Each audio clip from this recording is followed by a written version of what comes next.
Well, a very, very happy Thursday, and welcome to another episode of the TNC Sports Talk. My name is Justin. Today is January 8th of 2026, and we are getting ourselves ready for the semifinals tonight and tomorrow in the college football playoffs. As tonight, number 10 Miami takes on number 6 Mississippi State, and on Friday we have number 5 Oregon take on number 1 Indiana. Now, if you asked me if these are your final four teams that would have made it this far, there's clear indication that performances from Indiana this year really suppressed. Oregon is one of those teams that would be an argument not to be in one of the final games. Miami took a little bit of a chance.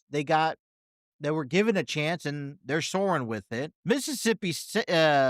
Ole Miss, not in Mississippi State. Ole Miss is one of those teams that I personally did not expect to make it this far in the semifinals of the college football playoff. I find it actually entertaining because, we're so prone to Alabama and Georgia and Ohio State.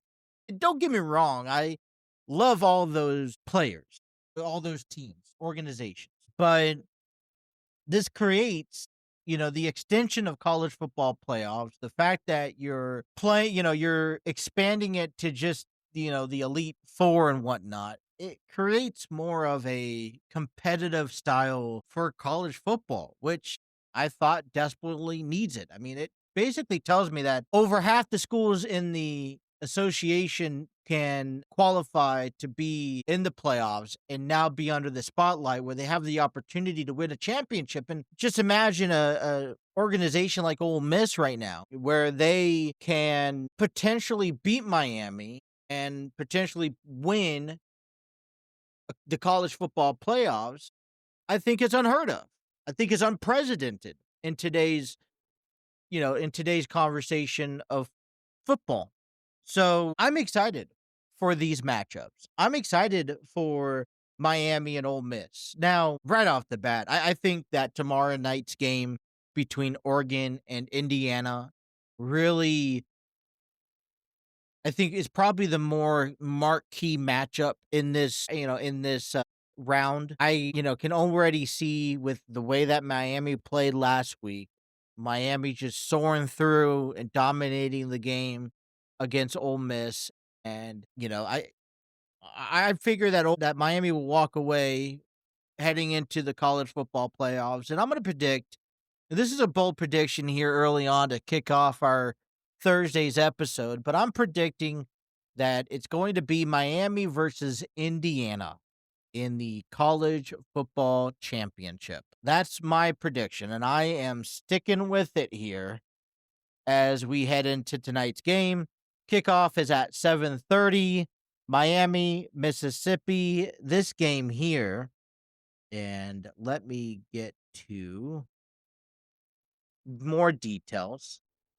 Tonight's game is going to be held at the State Farm Stadium in Glendale, Arizona, for the Fiesta Bowl, and it will be available on ESPN. While tomorrow night at 7:30, number 5 Oregon takes on number 1 Indiana at the Mercedes-Benz Stadium in Atlanta, Georgia for the Peach Bowl. That's also available on ESPN, and kickoff is also at 7:30.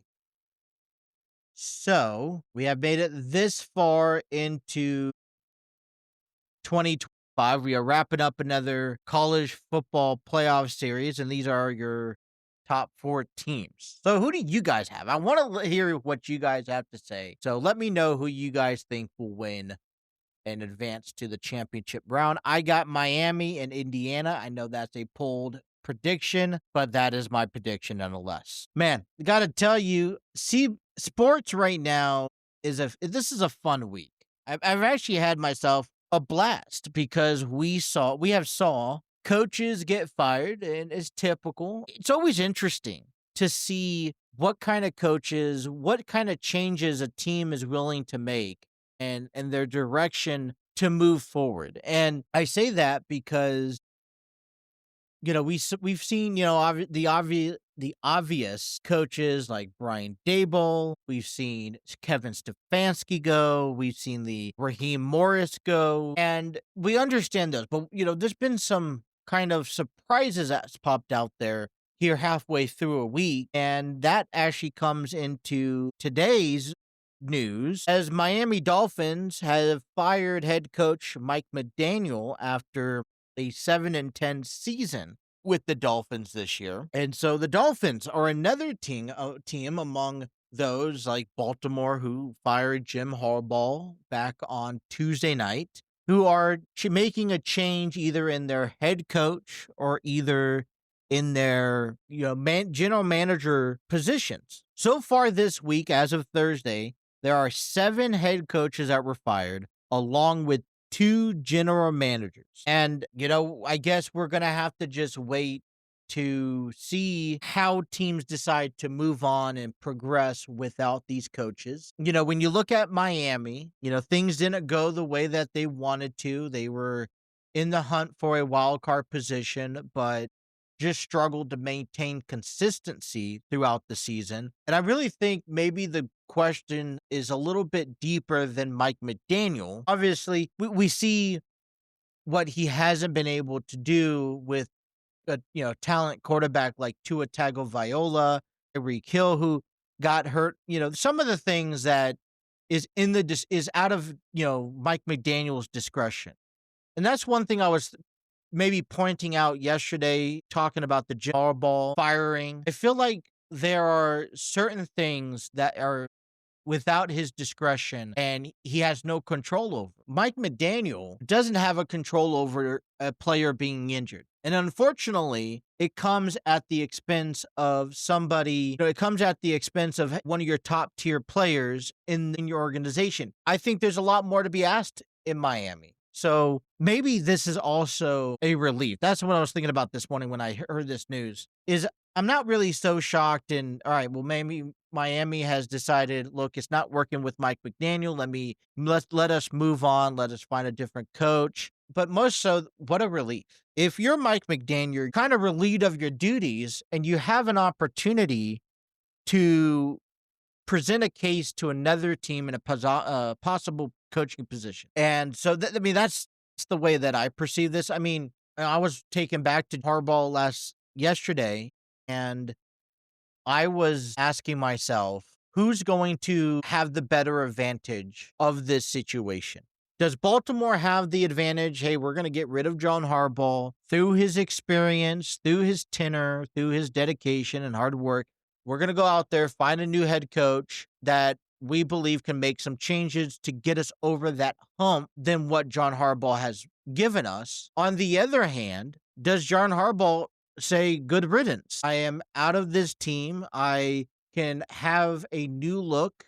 John is not one of those guys that says, hey, I need to have it my way. We're going to scratch it from the bottom and work our way up. He is one of those coaches that can take with what's already been given and utilize that to his discretion. But I was just thinking about this morning. I've been pondering over this last couple of days as we see the market grow in coaching staffs. And I come to realize there are some compelling and really good coaches available this year. And all of them, regardless of what you think or what the status is from that team that they previously coached from. We actually have ourselves a pretty good list of group of guys. And I was like, well, is this coaching market better than any of the position players that we have this year in the free agent market? I mean, you have guys like, I think we just went through it. You have John Harbaugh, Mike McDaniel just joined that list. Who else do we have? Kevin Stefanski, Raheem Morris,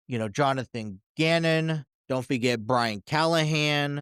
Brian Dable is on, part of that list. Pete Carroll, I don't know what his future holds. We don't know the status of Mike Tomlin and what his future holds. There's other guys that, with the impressive seasons they've had with their, organizations, we can see offensive and defensive coaches get promoted this year. And when you compare this market list for the head coaches to players that are available on the free agencies, I guess I beg to differ and ask the question, maybe is the head coach free agent, market better and bigger right now than where these players get signed to? I think Mike McDaniel brings in some sort of wisdom, expertise. I think a fresh start you're looking at, and it's just the top of my head. I'm trying to figure or envision a team that Mike McDaniel can play for next. That's not Miami. It's no one from the East Coast. Don't think he's going to play for the Giants. Could we see him as the next Cleveland Browns head coach? Possibility, right? Maybe, hey, let me have a chance at Shador Sanders. Now, Miami is one of the handful of teams that don't have head coaches. So who are their options lurking? It brings a sense of change. And that is something that I'm still getting used to as a football fan. These sometimes feel so unprecedented.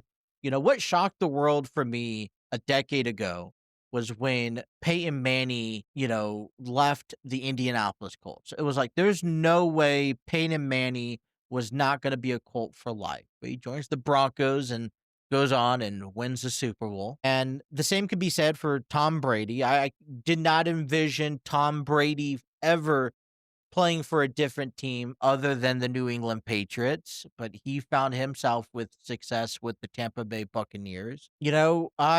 I guess these moments are becoming more common than I expected them to be, at least in the football world. Baseball, we've gone through this numerous of times. We've seen players and coaches come and go, and matter of fact, that's almost the expectation, and especially in a low market ball club like the Cincinnati Reds, you build up a talent, he becomes a homegrown name, and then they trade him or they lose him to free agency because they're not willing to keep him.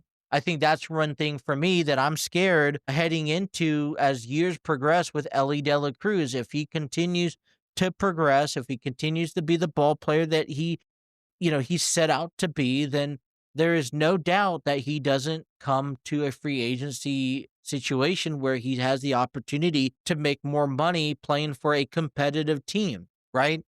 Same thing for Hunter Green. And who would be me as a fan of the Cincinnati Reds or as a fan of baseball, as a fan of Ellie De La Cruz, not to want him or support him in his decision to, go play for a better team, earn more money, and, possibly win a championship. Let's talk about the Bengals, for example. Joe Burrow is primarily one of those guys. Jamar Chase, T. Higgins. We love them. I would be disappointed as much as the next person that's a Bengals fan here on the table to watch Joe Burrow leave.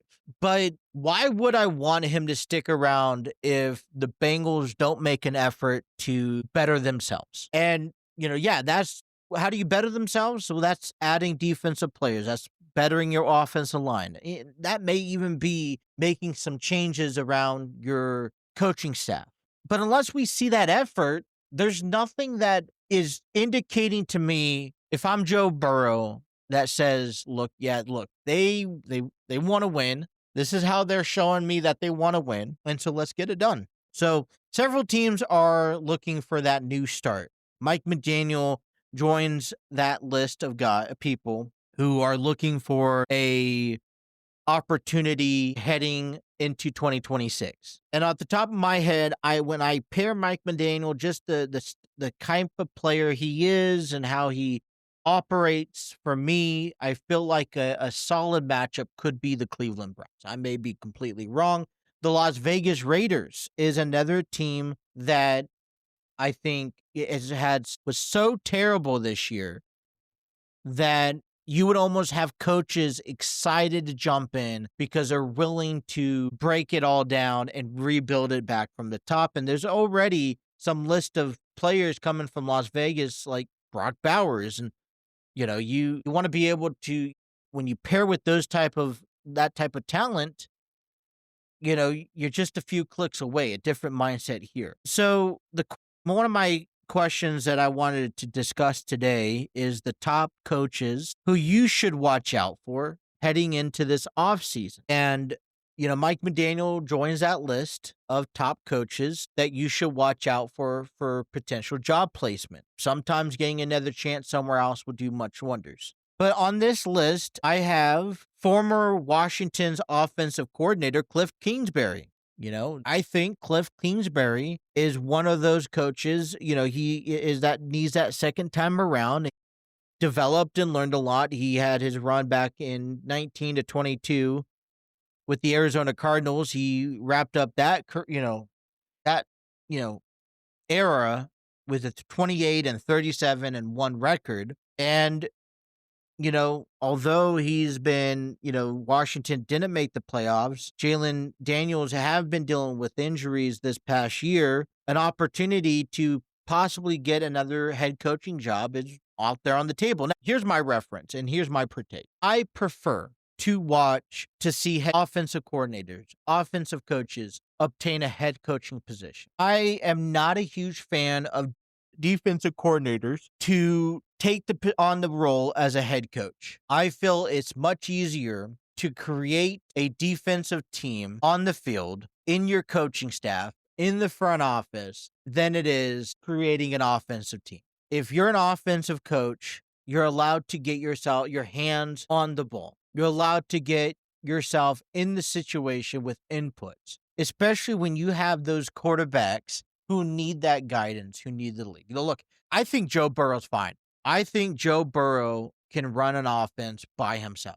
Let him make the decisions. Let him work with the offensive coordinator.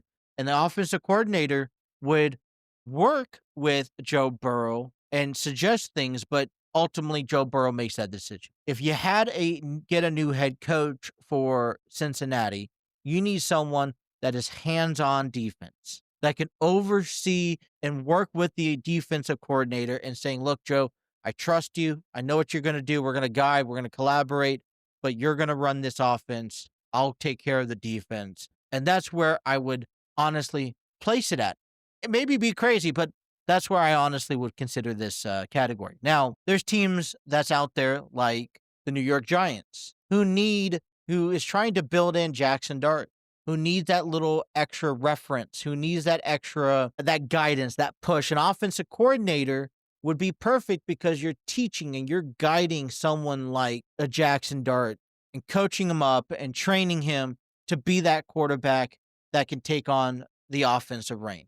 So you're putting the power into your quarterback with some leash on the board. And then you look at teams like the Las Vegas Raiders who can actually go either direction. I would say if you're an offense or defensive coordinator, but they had the number 1 overall draft. I don't know exactly where their heads are at when it comes down to selection. I think they would need help offensively. They would need to figure out their offensive suit before they figure out how to maintain their defense, how to match their defense.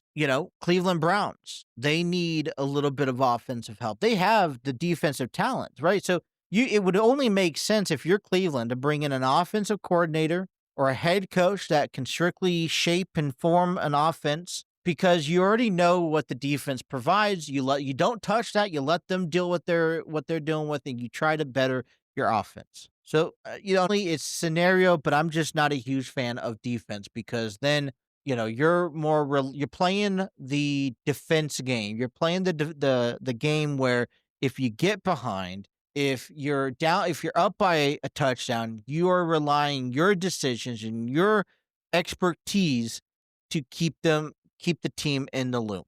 And sometimes it works, sometimes it fails. If you're an offensive coach, if you're an offensive coordinator, that pressure's not on you.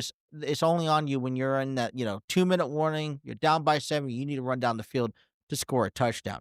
But here are my offensive guys. We've had a couple of notables. We've had defensive coordinator Chris Shula, who has carried this Rams defense defensive unit into the top 10.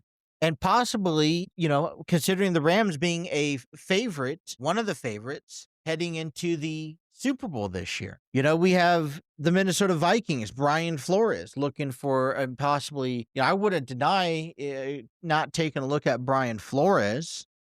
And then you got Kevin Stefanski and John Harbaugh who is also seeking coaching placements. So this offseason, you have a little bit of everything, which is great. So and I think hiring the right head coach will say a lot about what your direction would be. And it doesn't need to be, oh, well, I'm going to come in, I'm going to bring in my own staff, I'm going to change, I need a new quarterback, or I need a new this or that. It's strictly does that scheme work with the type of team that we have set up? I believe that John Harbaugh is capable of coming in and bettering any other team, that any team who signs him should have that load of confidence. I would honestly be scared as a Bengals fan if the Browns could get a hold of John Harbaugh. We've already just split the series with them 1-1 earlier this season.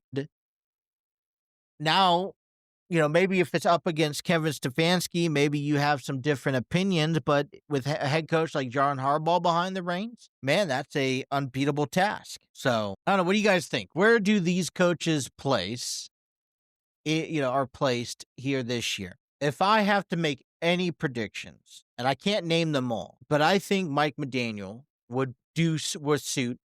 I'm going to do Mike McDaniel with the Browns. I am going to do John Harbaugh with the Raiders.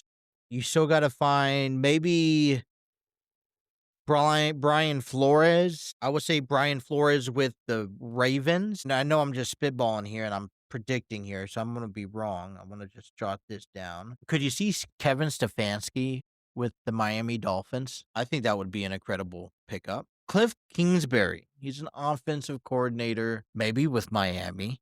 Interesting. So let me know what you guys think in the comments below about where do you predict these head coaches or these coaching staffs that's available on the market will be placed as a head coach. So far, I'm predicting John Harbaugh. It would either be the Raiders or the Giants, okay? And then I'm also predicting Brian Flores with the Ravens and then Mike McDaniel with the Browns, in my opinion. I don't know where Kevin Stefanski goes or Shula or Kingsbury. But Kingsbury, listen, we love a good offensive mindset. He's well respected, as an offensive coordinator. Has he proved himself enough to get into the top role back as a head coach? So you have that being said, you have Atlanta. I think Atlanta, you give him a shot. But this isn't only the end point of these. Earlier today, this morning, Matt Eberflus was released by the Dallas Cowboys as a defensive coordinator. He's also now added onto this list. So the list just piles on. Maybe it's too early to tell. Maybe. But all right, before we get into our next and probably final segment of the episode, I wanted to talk a little bit about Enlightened Studios and their upcoming 2026 calendar year. As you know, I am partnering them along with their social media content creating team to help maintain a content creating social media page, engaging with the audience, providing followers, news and events and whatnot, moving forward throughout the course of the 2026 calendar year. Enlightened Studios is a performing arts company founded by Terry and Nikhil Chappell, and they have grown over the years with theater productions, films, arts sessions, and galleries, and even books. They look to carry that into 2026 as they have a complete calendar year of events we don't want to miss out. And that starts off this February with Grassroots at the Artsville Theater in Cincinnati, Ohio.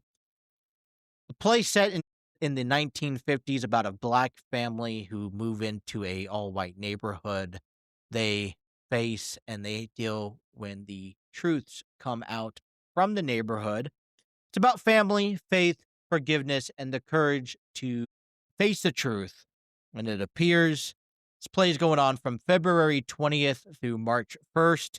Tickets are still available. Get them while they last by heading over to tickettailor.com. A link will be provided in the description of this video below. Get your tickets today and join everyone for Grassroots and all their other productions in 2026. Alrighty, wanted to have a little bit of baseball conversation with you. Yesterday, we began our top series where we give you who we think are in our top 5, top 10. When it comes down to wrestling, football, baseball, you name it. And these are moments, matches, events, teams, players, whatnot. And that's something that we're going to be continuing over throughout the next couple weeks. And I didn't want to just go back to back with wrestling. So today I was thinking about who are my top 5 baseball teams from 2025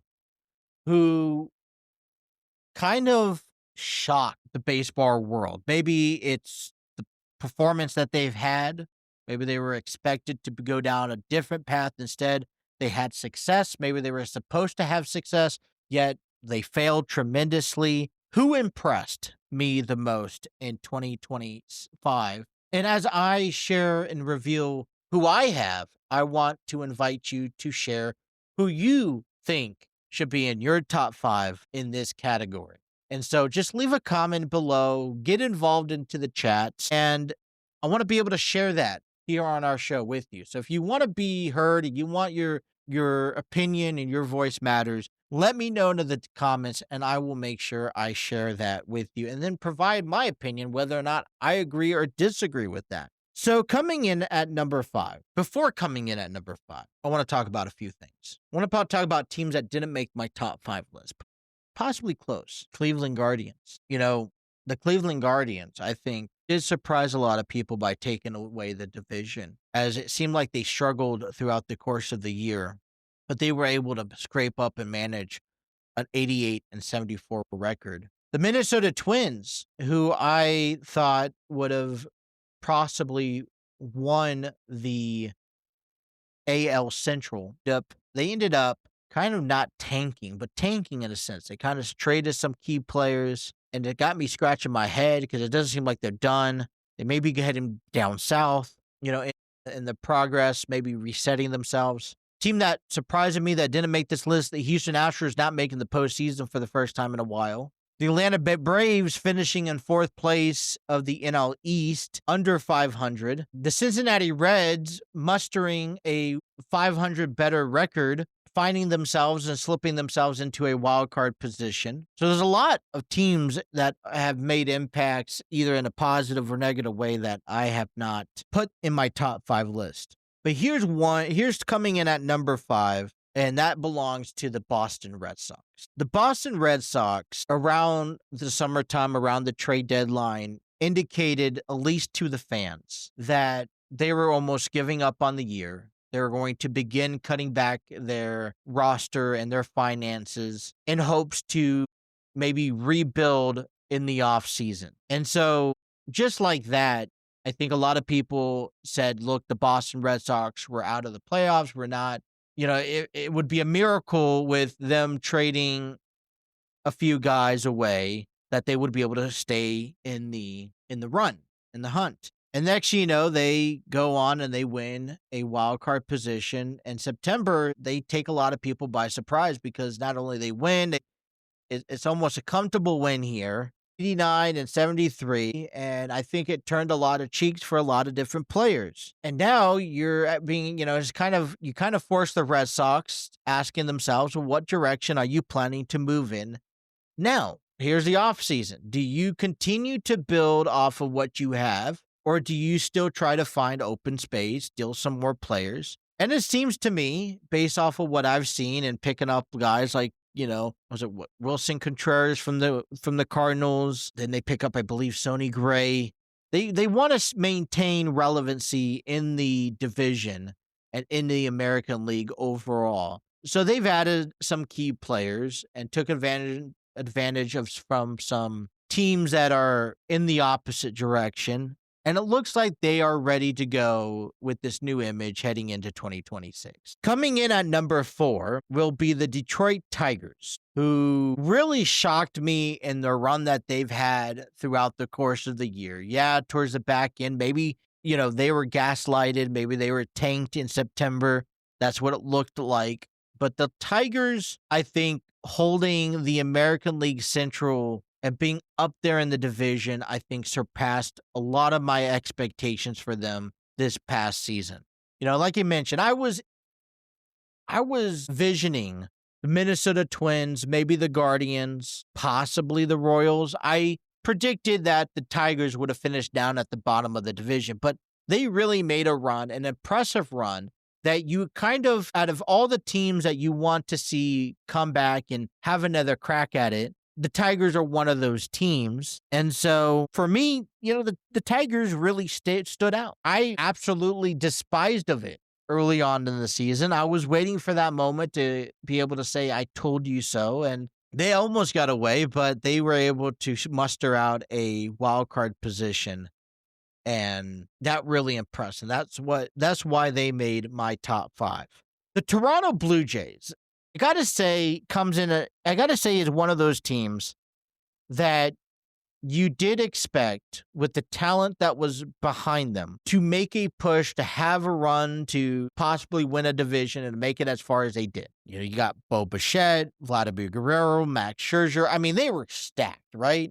It was a little too good to be true almost, right? Because they're that quiet team up north, in Canada, kind of just hiding and doing their business, not making any splashes. I mean, the Yankees are making a splash. The Red Sox are making a splash. The Tigers are being talked about. Toronto's not being talked about. It's being surpassed right over everyone's heads, in my opinion, at least from what I've seen in the conversations throughout the year. But they maintained their consistency. They stayed healthy. They had a good strategy heading in, throughout the course of the year. And when it was really time to play, because, you separate those teams that, great, you have success throughout the year. You can maybe win a division, go as a wild card. But the Blue Jays, they showed up in October. They beat the Yankees. They beat the Mariners. And they came very close in beating the Dodgers. So they would have been up higher if there was less of an expectation of their success. We knew that they were a good team, but how big of a mark were they going to leave it on? I mean, the Yankees are a good team, and they made a wild card position, both tying at 94 wins. I think the Toronto Blue Jays, coming so close, they have unfinished business. That they have unfinished business, and that they're going to be persistent and motivated to get back to the playoffs, get back to the World Series, and be the team that can beat the Dodgers as the Dodgers try to make a three-peat. But because of the talent that was already on the roster, that's why I have them in as number 3. Coming in at number 2 is going to be the Seattle Mariners. What impresses me the most is that I don't remember the last time when the Houston Astros did not make a postseason. They have been the pivotal market to the American League West, whether it's a division or a wild card, for the past several years. Every now and then you will see the Mariners or the Rangers, in this sense, kind of climb to that mountaintop.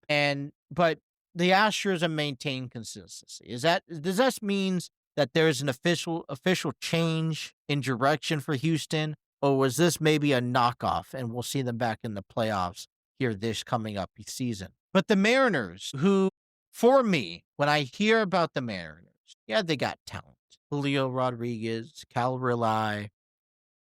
Yeah, they have players. Yeah, they're a decent team, and they play in a division that is really not hard to have success in. But it's about completing a season and getting over that hump. And when you've completed the season and you're still alive, you're one of the last men standing.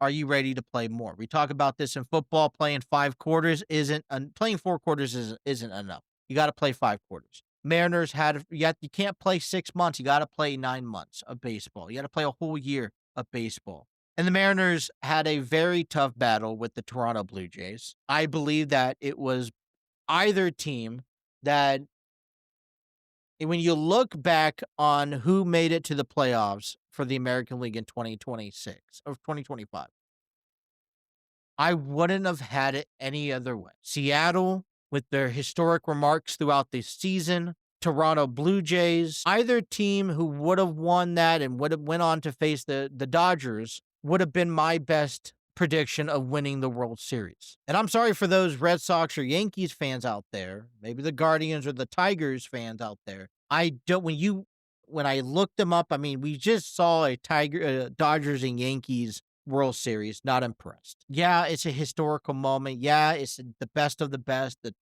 top team of the American League versus the top team of the National League. That regardless of the record oversits everyone. But I like to see these underdog teams, these teams that you don't necessarily can confirm or guarantee that they waltz right into the world playoffs and win a series and will go to the World Series. The Blue Jays and the Mariners, yes, they are good, but we expected them to stop at the division series. We expected them to stop at the wild card series. We did not anticipate neither one of them going to the World Series. So if we run this back heading into 2026, if I'm looking for any team to repeat themselves, it's the Mariners and the Blue Jays from the American League. I feel like it reflects, right? This offseason, they saw how close they could have gone to beating the best team in baseball and how far short they came of that. They've improved and made adjustments to their team during the offseason, trying to bring the same players back for chemistry purposes, trying to come back and say, hey, this time things are going to be different. Coming in at number 1 are going to be the Los Angeles Dodgers. It's tough. I think baseball mentality is a tougher dynamic than what it is football. Football, physical.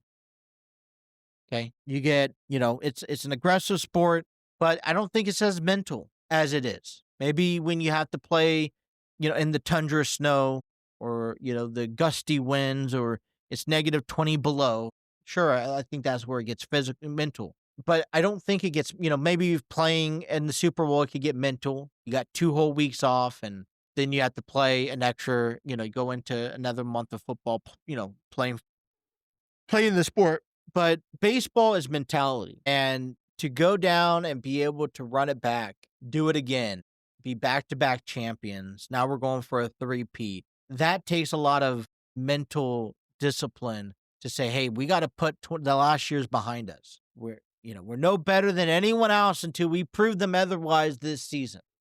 And they're good. They have a division that, 3 teams finish 500 or better. Arizona was 1 win away from also finishing 500. The Padres were 3 games away from them. I think it argues, look, the Dodgers know that, hey, we're a good team. We could stretch it out. Come postseason, we have our elite players and they get the job done. They almost felt the face of reality when they almost lost the World Series to the Toronto Blue Jays. But for me, now there's 2 stories and there's 2 headlines heading into 2026 that we're going to be focusing and paying attention. 1, the Dodgers look for a three-peat.